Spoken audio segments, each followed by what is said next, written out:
गज के दो पंख लेके उड़ा चला जाए रे, जहाँ नहीं जाना था ये वही चला जाए रे। उम्र का ये ताना बाना समझ न आए रे, जुबा पे ये मोह माया नमक लगाए रे, के देखे ना भाले ना दाए न हाय रे, दिशाहारा कॅमन बोका मुंटारे। हे मन कमीना शब्द वापरलाय बंगाली भाषेमध्ये। हे मन दिशाहीन झालेलं आहे, ह्या मनाला एकदा स्थिर करावं लागेल, पहिला प्रयोग केला पाहिजे। मग काय करावं लागतं, ह्या आत्ममुग्धतेतून बाहेर काढणारा कोणीतरी पाहिजे। माऊली ज्ञानोबा यांना ज्या वेळेस मुद्गुल शास्त्रींचा लत्ता प्रहार होतो, हस्तप्रहार होतो, प्रचंड वेदनेने विव्हळतात, त्यावेळेस मुक्ताई त्यांचा इलाज करताना काय म्हणते माहिती? डोळे लाल आहेत दादा तुझे, मुक्ता मला मारलं ग, वेदना होत आहेत, हो ग अंग ठणकतंय, डोळे लाल झाले। मुक्ता खूप रडलो, खूप रडलो, रडण्यामुळे कदाचित लाल झाले असतील। डोळे रडले, तुला मारलं म्हणून? हो, मला फार त्रास झाला। डोळ्यांकडे बोट करते मुक्ता, मुक्ता म्हणते दादा हे डोळे म्हणजे तू का रे? नाही नाही मुक्ता, हे डोळे मी नाही, हे डोळे माझे आहेत। कुठे मारलं रे तुला? इथे इथे मारलं ग।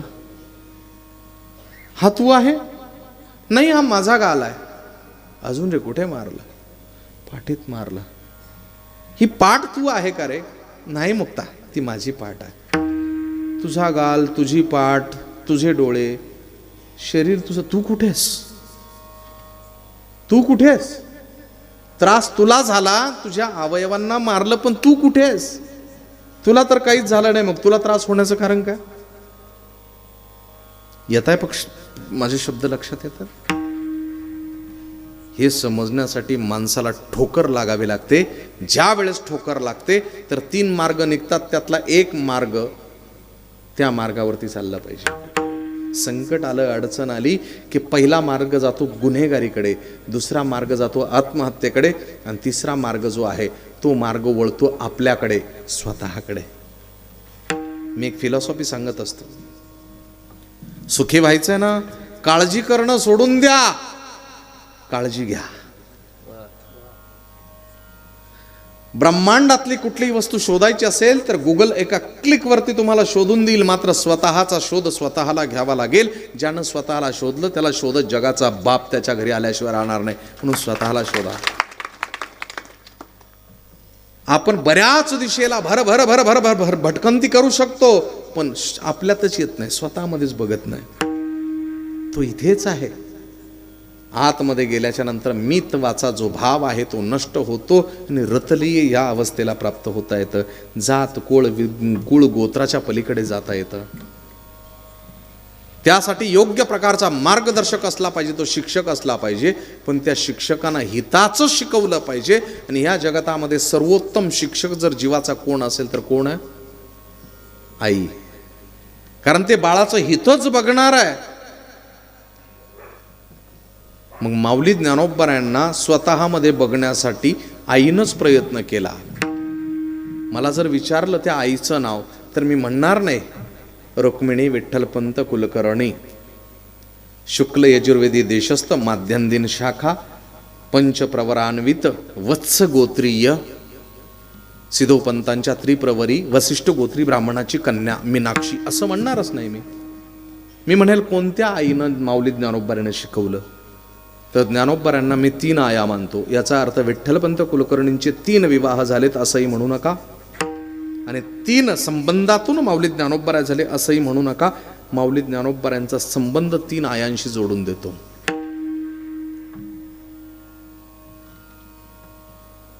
(1275 साल आहे, ऑगस्ट महिना, 15 ऑगस्टच्या पहाटेपासून प्रसव वेदना सुरू आहेत, कळा येत आहेत, मधून मधून सौम्य कळा आहेत। बाळाला कदाचित जन्माला आल्याच्या नंतर आपण 100 वेळेस बघू शकतो, पण बाळाला जन्माला येण्याच्या आत 1000 वेळेस आई कल्पनेत त्याला रंगवत असते, माझा बाळ असा असेल, माझा बाळ तसा असेल.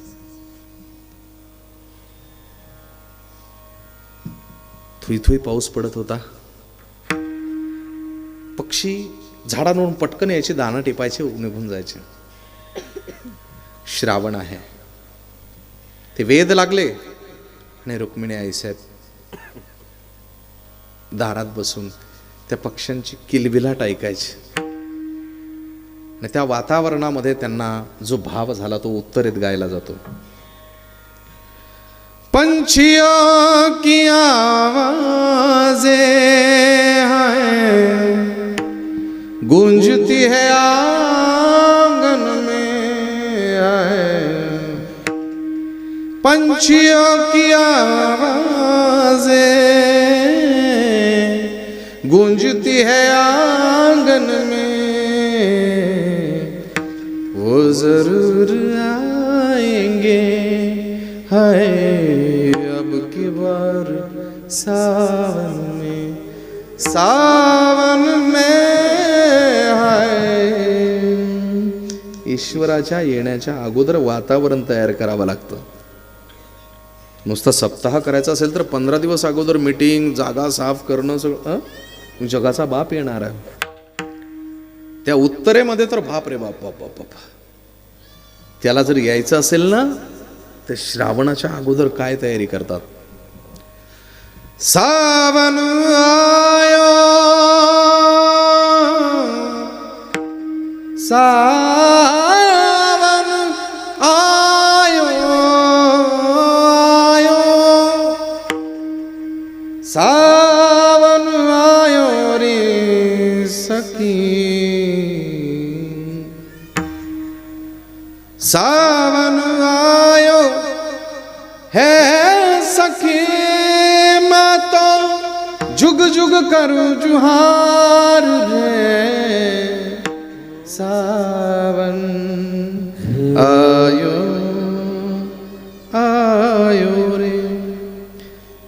दीपचंदी चाचर धिक न धिन धिक तिक न तिन तन धिक न धिन धिक तिक न तिन.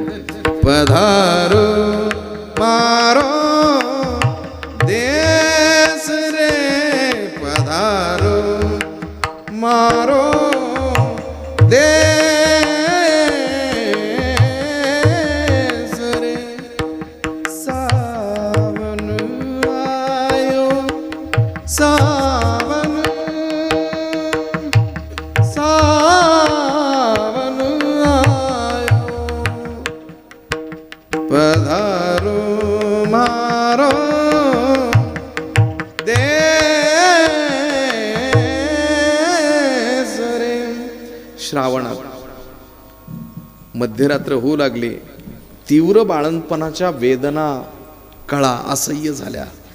सुईण आली आणि बरोबर मध्यरात्री गोकुळाष्टमीचा दिवस, गुरुवारचा दिवस, 15 ऑगस्ट 1275 बाळ जन्माला आला. आनंद व्यक्त केला. आई शुद्धीवर आली. रुक्मिणी आईचे त्या गुंडच बाळाला बघितलं आणि बोलू लागली, बाळ किती रे वाट बघायला लावली. हे कृष्ण आलास तू, आला का रे, आला का रे, आला का रे. शेजारची दुसरी आई म्हणते, असं नाही विचारायचं रुक्मिणी, काय म्हणतेस तू. नाही मी त्याला विचारते आला का, असं नाही विचारायचं, त्याला विचारायचं का आला, का आला. आईचं नाव माहिती त्या मदालसा. कशाला आला. नवमास कष्टलासी 10व्यान प्रसूत झाली, येताच कर्म झाड तुझी मन अडकली, आकांत जननी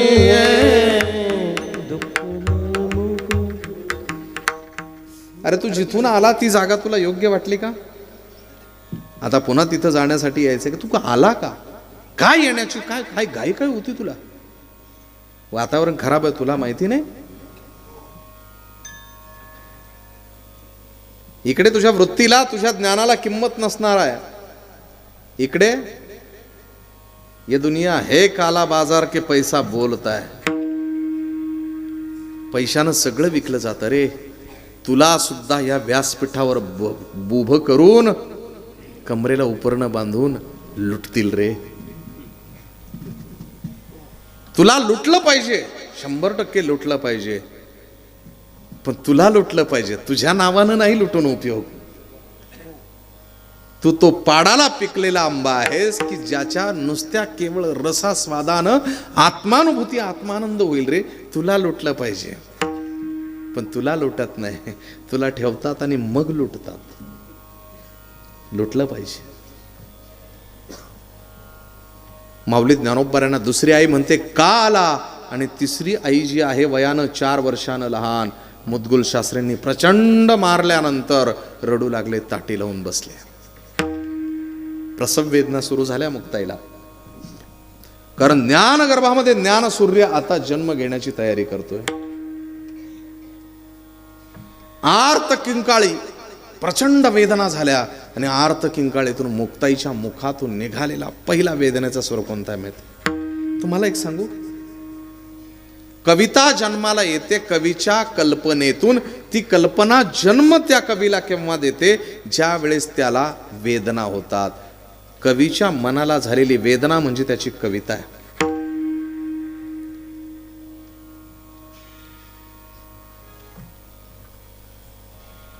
आणि एखाद्या साधकाच्या हृदयाला झालेल्या जखमा म्हणजे अभंग आहेत. पण हे अभंग ज्या वेळेस स्वतःला स्वतःशी घासून निर्माण होतात त्यावेळेस त्याला आत्मानुभूती म्हणतात. हे अनुभूतीच्या अभंग स्थितीवर पोहोचतात.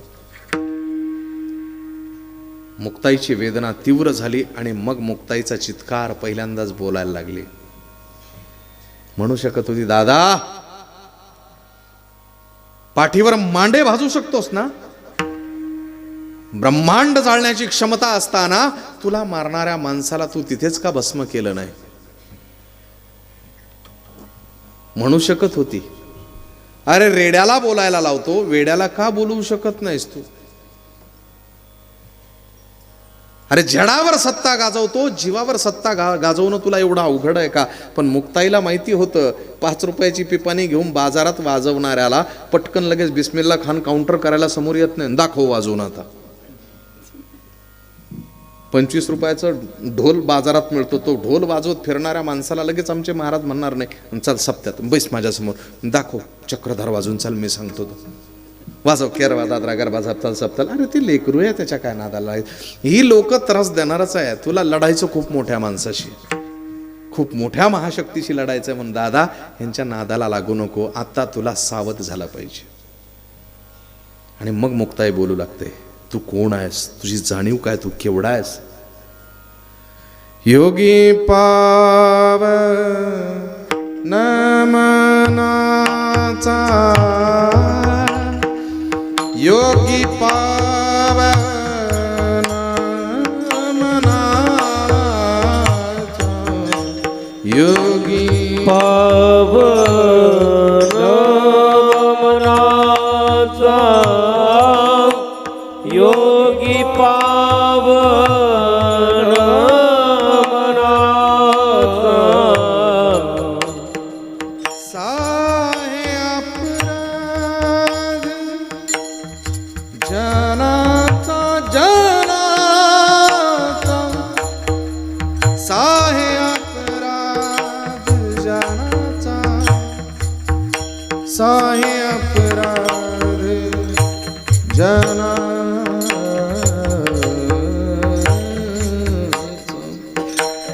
योगी आहेस बरोबर. योगाची लक्षणं माहिती आहे तुला?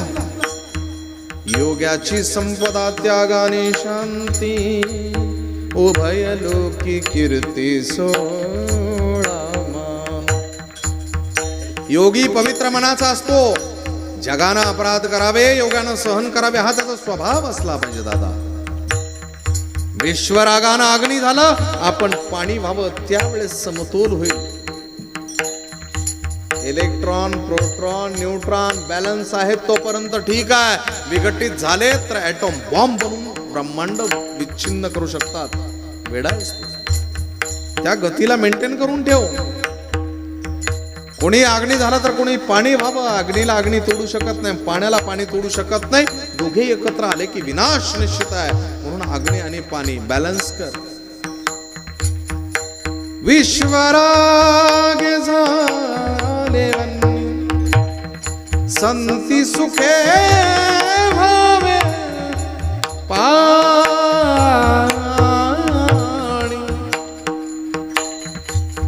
शब्द शस्त्रे झाले क्लेश, संती मानवा उपदेश.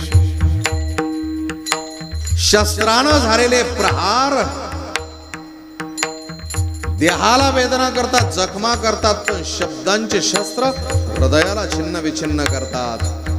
आंतरिक जर जखमा कुठे करायच्या असतील तर ते शब्दांच्या व्यतिरिक्त होऊ शकत नाही, तिथे शस्त्र काम करत नाही हो. म्हणून शब्दांच्या शस्त्रानं तुझ्या जखमा हृदयाला झालेल्या आहेत, त्याच्यावरती इलाज करण्यासाठी मलम फक्त संतांचे शब्दच आहे, इतर कुठला मलम नाही. संती मानावा उपदेश.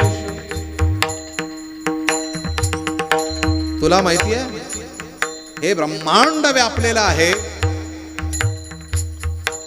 हे ब्रह्मांड व्यापलेलं असताना याला पट म्हणू आपण, तंतुपट कपडा.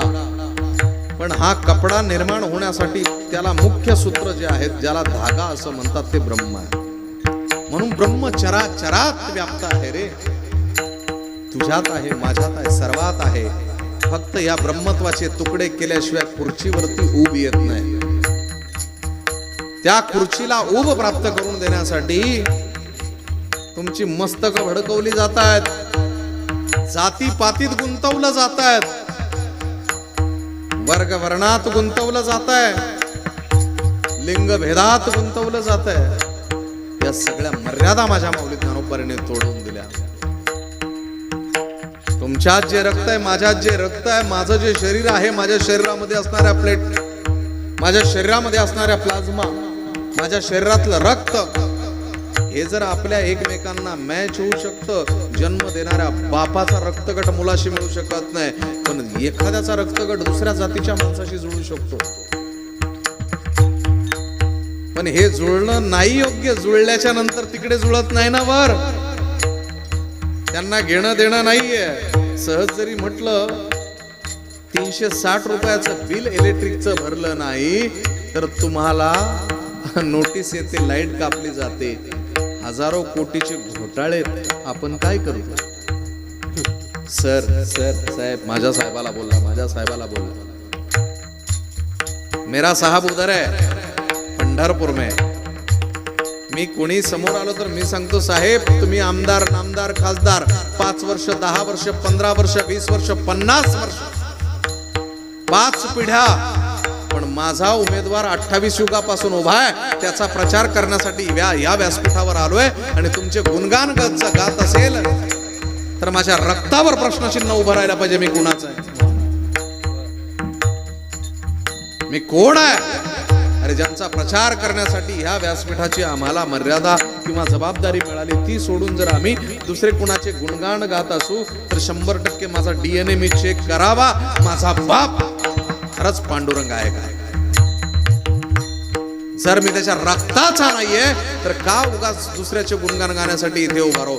माझ्याच बापाचे गुणगान मी गायले पाहिजे.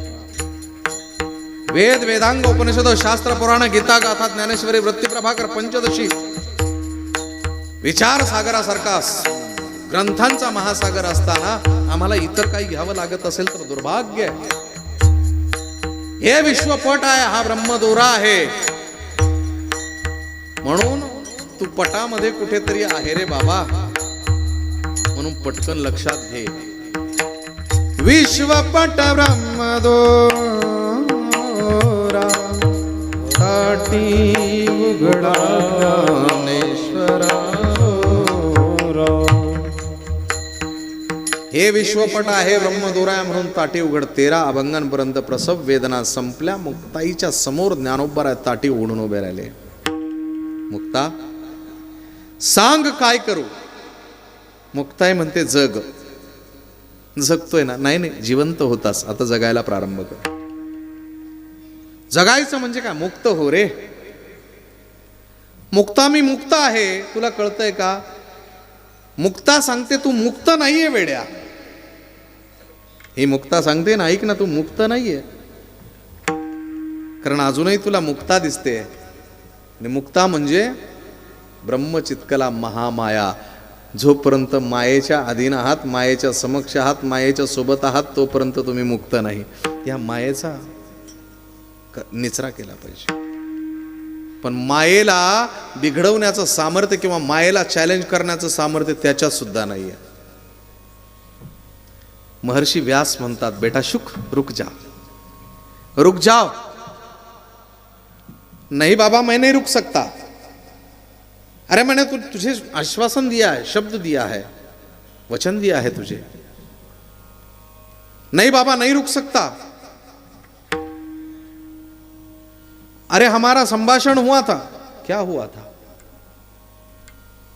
ब्राह्मणाची पोरे एका खेळाचे भ्याले, ते 12 वर्ष लपाले रे. कापत कापत बाहेर आले, ते नागवेच पळून गेले हो. बेटा, गर्भात होतास त्यावेळेस तू मला म्हणाला की मी बाहेर यायला घाबरतो, कारण मला बाहेर माया दिसते आणि त्या मायेला मी घाबरतोय. त्यावेळेस तुम्ही काय म्हणाला होतात? घाबरू नको बेटा, मी आहे ना, त्या मायेला समजावून सांगतो. म्हटले, मायेचं तुम्ही काहीच वाकडं करू शकत नाही, तुम्हीच मायेच्या अधीन आहात. म्हटला, नाही नाही, मी मायेपेक्षा वेगळा आहे. अरे मायेच्या अधीन जर मायेपेक्षा वेगळा असतात तर मायासारखा आला असता का? येतंय लक्षात? आहार, निद्रा, भय आणि मैथून ह्या सगळ्या ज्या गोष्टी आहेत जीवाला प्राप्त करून देतं कोण? माया. मग मायेच्या अधीन आहे. जर तुम्ही मायेचं काही करू शकला असतात तर मायेच्या भक्ष तुम्ही बनला असतात का? मी कशाला जन्माला आलो असतो? शब्द समजून घेत चला माझे. या सगळ्या गोष्टी ऐकून मग म्हणतात, बरं आता काय करावं? शुकाचार्य निघून गेले. महर्षी व्यास म्हणतात, मायेचं मीही काही करू शकत नाही तर जग काय करणार आहे? म्हणून मायेला विरोध करून उपयोग नाही हो. मायेला विरोध करून उपयोग नाही. मायेच्या सोबत चला, तिला अनुकूल करा. मुक्ताई म्हणते, दादा तुला जमेल? काय करू? जा, पहिल्यांदा तू थोडा फ्रेश होऊन ये, जा जरा हवा पालट करून घेऊन ये.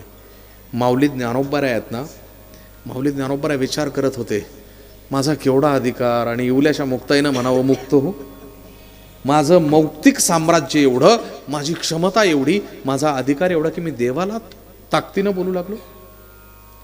माऊली ज्ञानोबा मुक्त होण्याच्या अगोदर काय काय पराक्रम केले माहिती आहे तुम्हाला?